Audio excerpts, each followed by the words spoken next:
Guess what, kids? The Duke is out of the kitchen and he's back in the sunshine of the lava. Let the lava flow. Let the lava flow. Let the lava flow. Let the lava come in. Keep that bass moving hard. Keep that bass moving hard. Week 7, I got so many upsets. Here's the dilly. 1/3 of the season is currently expired. We all have our assumptions. Assumptions don't get you to championships. My prediction is that this season has had a ton of upsets and is going to continue to have a ton of upsets. It's time to get aggressive. You know what I mean? Okay, so in that, I am tied with Greg.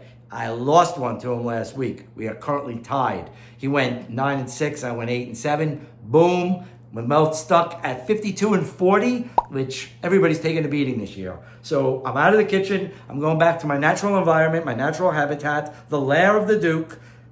I'm done cooking in the hot kitchen, all right? I'm going to sit here in the lounge and think upon it. I'm clean shaven. I'm fresh. I washed the jersey, the visor. I feel good, right? I got a haircut. I'm jazzed up for week 7. I'm feeling good, and I'm going to come at you with some big ones. So, unfortunately, we know what happened on Thursday night to start week 7. Both Greg and I took the Pittsburgh Steelers, okay? Tough game. Here's where I screwed up, and now I'm going to admit my fault. If I had the whistle, I'd blow it on me right now. I didn't do my homework. I usually check gridiron uniforms for all the games just to see what the colors. Once I tuned in on that stream, which was about 5 minutes or 3 minutes before the game started, and I saw those white uniforms, I knew I was cooked. I said, Flacco's coming in with the white Tigers. I said, we're cooked in the jungle.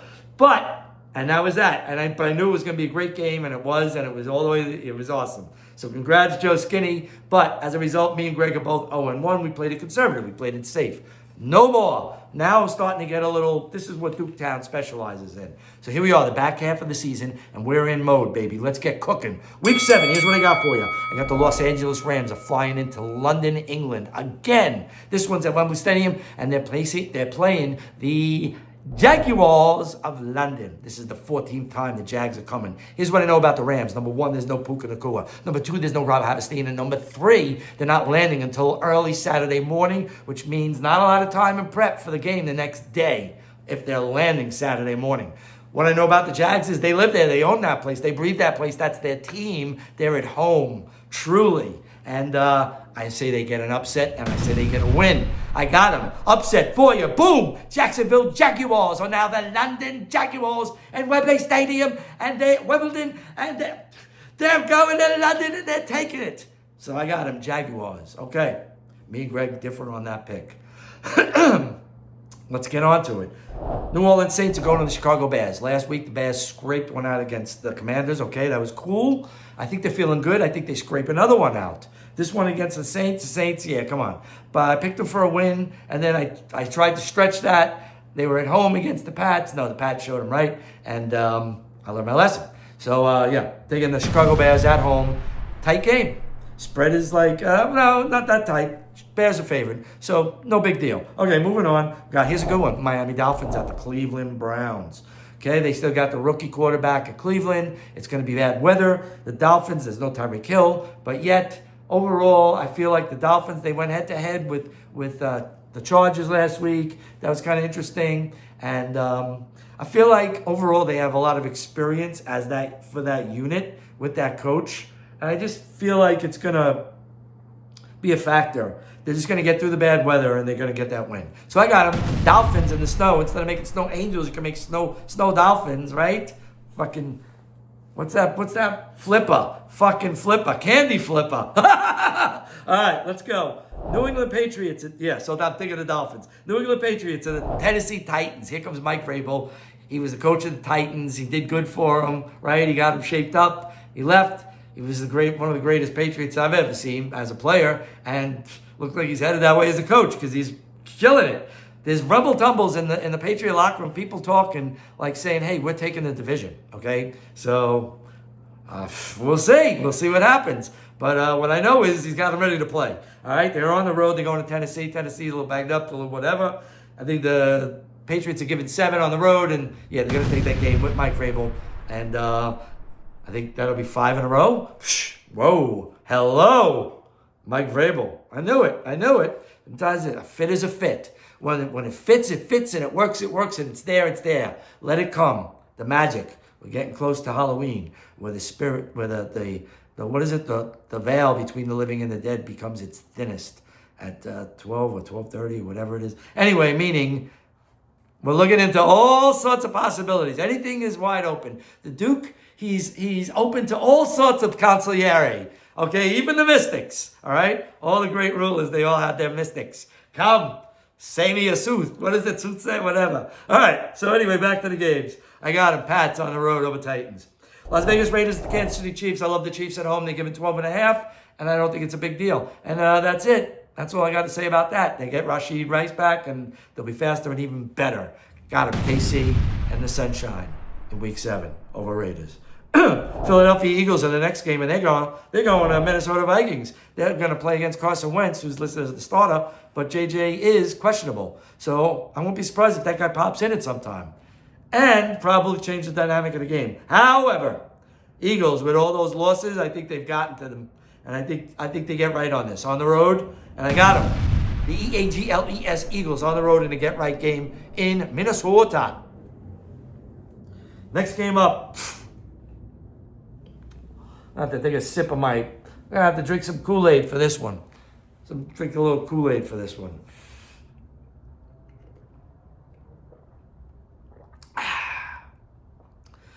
The Kakalaka Cardiac Heart Attack of Carolina Panthers are on their way to the New York Jets. Are they going to get off the schneid? The winless Jets. I saw them last week in Denver, against Denver, in London. They had it right there for the taking, and they couldn't do it. It was a heartbreaker. But you get over it, you shake it off, and this is life, and you got to go on. And I think the Jets get right in Week 7, okay, and get their first win. I'm picking them. Me and Greg differ on this pick. Let's go. Jets. Jets. All right. Next up, we got Washington. Nope. That's not the next game. The next game is the New York Giants. Okay, here's a shout out to Breakdance123 if you're watching. Mr. Lee, across the pond, across the sea. Big G-Man fan. How could you not be ecstatic? Congratulations on your great new quarterback. I love what I'm seeing out of Jackson Dart. And I never get tired of saying, Scottaboo! So, with that said, I'm sorry, but I'm taking the Broncos at home.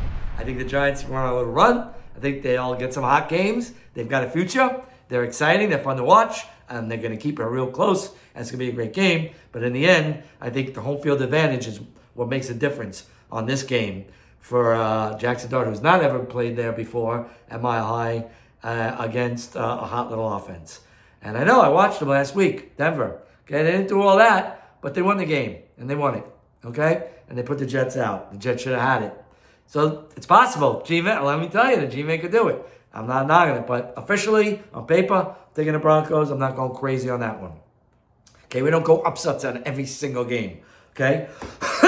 We take some favorites here and there. Next up, we got the Indianapolis Colts, who I love, who are Jonathan Taylor running amok, and Indiana Jones, and they're on the road against the Chargers. And I like the Chargers at home. I think Khalil Mack comes back and somebody else on the offensive line. And I think they scraped it out against Miami last week, and I think they're going to scrape it out against the Colts in a shootout.